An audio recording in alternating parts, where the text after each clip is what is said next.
Hi, I'm Dr. Carl Sabottke. I'm a second-year resident with the University of Arizona in Tucson, and today I'm excited to talk about some of our research which was recently published in the Emergency Radiology Journal in an article entitled Estimation of Age in Unidentified Patients via Chest Radiography using Convolutional Network Regression. This work was a collaboration between myself, Mark Bro, who's currently an excellent fourth-year medical student at LSU, Dr. Bradley Spieler, who is also at LSU. We have no disclosures or conflicts of interest to report. Now, our research question was relatively simple. Given a chest radiograph, specifically an AP view, we wanted to see how well a convolutional network, or AI, could predict a patient's age. Now, the classic radiology task, we want to look at a radiograph and make a statement about age, is for a pediatric hand radiograph. There's the archetypical situation where you have a pediatric patient who might be skeletally immature for his or her age, so you pull out the Grulich and Pyle atlas that you've got lying around from the 1950s, flip through it, and basically implement a manual version of a nearest neighbor algorithm in order to estimate the bone age. Automating this with AI was the focus of the 2017 RSNA Bone Age Challenge competition, and perhaps unsurprisingly, convolutional networks were able to do a pretty good job at this task. Our clinical scenario was a bit different though. We want to look at how AI enhancement can potentially improve a clinical workflow. So the nightmare scenario, which I unfortunately experienced too many times while working ICU or ED shifts during my intern year, was when we would have a patient coming into the hospital who either due to trauma or altered mental status was not able to be identified in the time frame during which acute care needed to be delivered. I was always uncomfortable working with less information than I wanted to have in these situations, and I kept thinking if there might be a way to leverage AI to improve care delivery in this scenario. So Dr. Spieler, Mark, and myself discussed this scenario, and we decided to use Checksport in order to start analyzing this problem. Checksport is an incredible public data resource containing hundreds of thousands of chest x-rays, which has been released by Stanford under the supervision of Dr. Ng's AI group there. Between Checksport, the NIH public data set, and Mimic CXR, we are truly fortunate to now have some fantastic public data resources for chest radiograph AI algorithm development.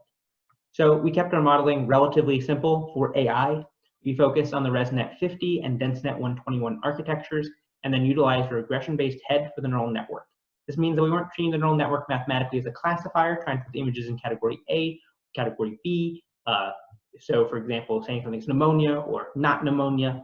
Instead, we had our models produce an output in the interval of 0 to 1, and then we mapped this linearly to a patient's age. So we weren't training with a cross-entry loss function, but instead with mean absolute error, mean square error type loss functions. We trained these models using PyTorch and Jeremy Howard's excellent fast AI library, which runs on top of PyTorch.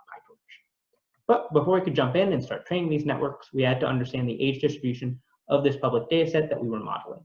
As you can see from the histograms, the average age does not skew young in Checksport and is in fact 61 years old, which is something to keep in mind when we consider the clinical scenario of an unidentified patient where we might not a priori expect the patient's age to skew old, like this data set does.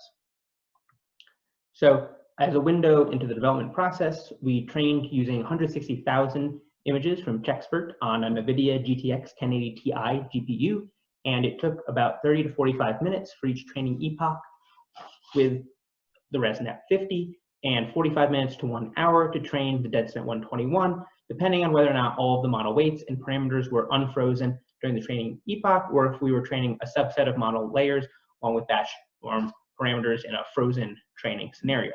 We trained each of these model architectures for 40 epochs, so it took approximately 40 hours of our local GPU resource time to train each model.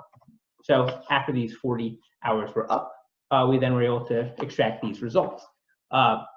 We have our DenseNet 121, which has a mean absolute error of 4.69 years, and our ResNet has a mean absolute error of 4.94 years. The correlation coefficient between the true ages and predicted ages was 0.94 for both models. Perhaps unsurprisingly then, neither model had a significant difference from the other based on Wilcoxon rank sum comparison. However, both models were superior to a demographic-driven model that based predictions solely off of the histograms shown earlier. So these are our results on a public data set, but that doesn't necessarily mean that it will carry over to our true clinical scenario, which is specifically when a patient comes to the ED and is unidentified. This was not something that we could extract from a public database, and it was also not something we could easily retrospectively extract based on the setup of our institutional packs. So for our clinical scenario, we set out to test these models on a small number of cases, specifically ones that I encountered as a resident after we'd already validated on the public data set. So for this example case here, I had a patient who came in after an unfortunate MVC. The patient was intubated by EMS in the field for this trauma, and later on, we were able to determine that this patient was 24, but a large amount of care had to be delivered in the ED and the ICU before the identification was able to be made. So our ResNet predicted an age of 26.7 years, and our DenseNet 121 predicted an age of 26, which are both reasonably accurate predictions given the actual age of 24. So in conclusion, these are some promising results, which gives us multiple next steps and goals for future work. Specifically, we want to validate our models on a larger database of radiographs, which are specific to the clinical scenario that we have targeted. We also want to think more generally about using AI to more rapidly identify patients in emergency settings. For example, using an image-based search to check for duplicate or alternate MRNs, which might exist within an EHR and using pertinent information for a patient's emergency care. This would likely involve a different model design with, for example, a Siamese network architecture. Now, unfortunately, that's all the time I have for now. I look forward to seeing everyone again in the Q&A later in this session.